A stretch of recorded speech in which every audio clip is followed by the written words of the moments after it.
Continuando con la exposición, pasaremos ahora a hablar sobre el origen de la sociedad para David Hume, que está íntimamente relacionado con la idea de la moral.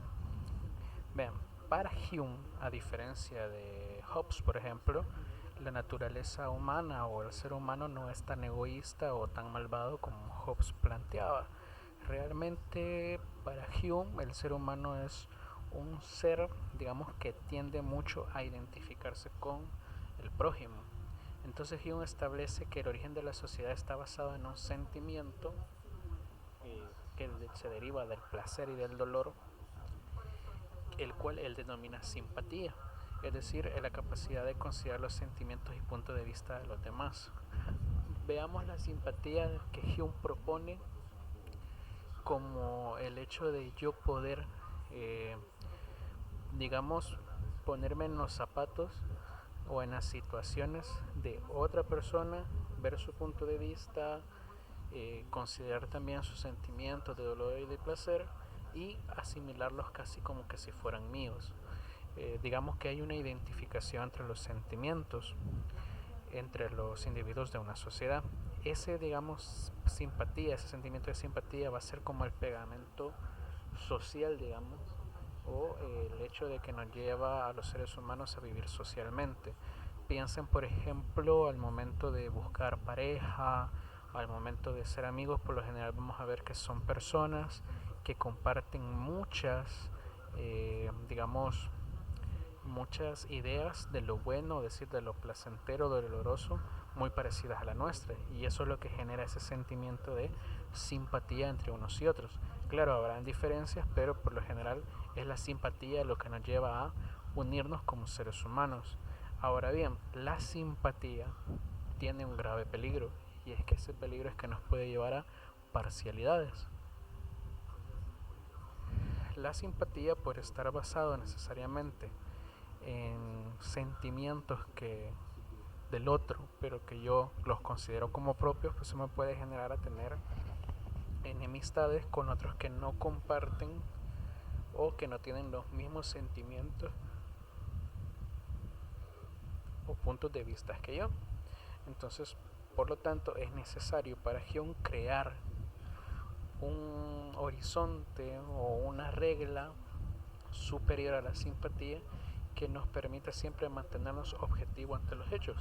Y esa regla o esa forma, ese horizonte de regular la conducta y hacerla digamos, más imparcial es la justicia. La idea de la justicia para David Hume es una justicia artificial, es decir, como todo un empirista, Hume no cree que existe la justicia por sí misma, es decir, no existe la justicia eh, previa, digamos, previa a la experiencia. Determinadamente la justicia existe a través de la experiencia. Ahora, la justicia por lo tanto es artificial. Las reglas de la justicia servirán para que la sociedad permanezca unida, es decir, como les decía anteriormente, que las simpatías no permitan que lo bueno y lo malo dependa de la subjetividad de los individuos, sino que nos permita mantenernos con una simpatía imparcial, digamos, considerar a cada uno no solo desde mi punto de vista, sino de un punto de vista diferente. Viene pareciéndose mucho más a una empatía.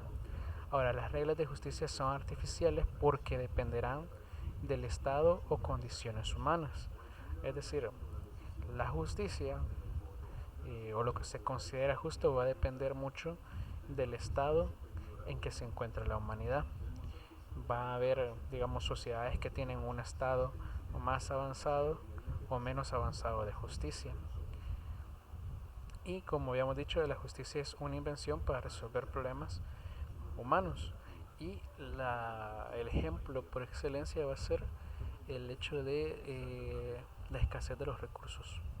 Por ejemplo, Hume plantea que en la sociedad en la que vivimos, donde los recursos son muy limitados, la justicia se define de una determinada forma y por lo general va a ser eh, dándole prioridad al derecho de propiedad.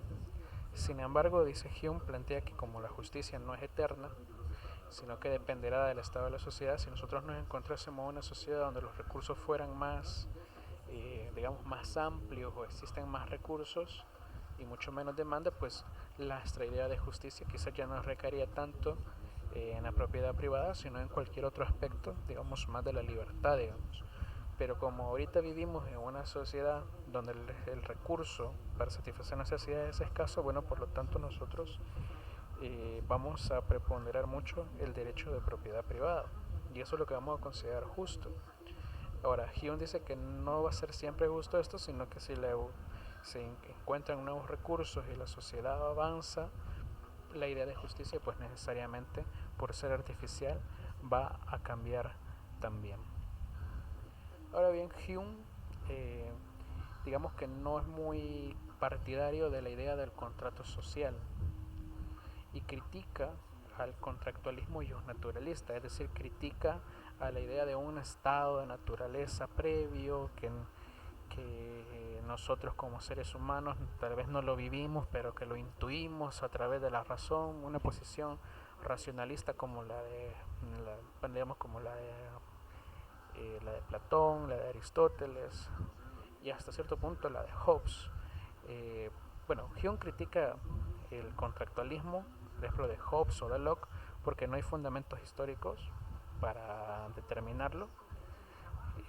La obligación de obediencia hacia el soberano proviene de la utilidad del Estado y no de una cuestión religiosa o de alguna cuestión de obediencia pasiva, como planteaban algunos. Y también el tema de que la opinión popular sobre la obediencia no es necesaria. Y estas críticas se pueden dividir en dos grandes campos. En sus ideas o las ideas de Hume sobre el origen del gobierno. Para Hume el gobierno está basado en el interés y la utilidad, la cual consiste en la seguridad y protección. Para Hume el Estado o la sociedad existe como organización social, digámoslo así, existe porque es el medio idóneo para que nuestros intereses individuales se vean protegidos y eso nos genera a nosotros una utilidad, es decir, la sociedad también, además de proteger nuestros intereses, es útil para satisfacer nuestras necesidades. ¿Cómo se va a satisfacer nuestras necesidades? Bueno, a través de la seguridad y la protección. También otra parte de las críticas al contractualismo vienen con las ideas de Hume sobre la legitimidad del poder. Para Hume hay 5 principios que legitiman el poder, contrario a los contractualistas como Hobbes o como Locke. Primero, uno de los principios que legitiman el poder es la posesión prolongada del poder. Entre más tiempo una persona tenga el poder en una sociedad, pues la costumbre nos lleva a creer que esa persona es la que debe continuar. Otro hecho también es la posesión actual del poder, es decir, lo que está ahorita en el poder también se considera que debe continuar o es un principio que legitima el poder. El derecho de conquista, los derechos de sucesión y las leyes positivas.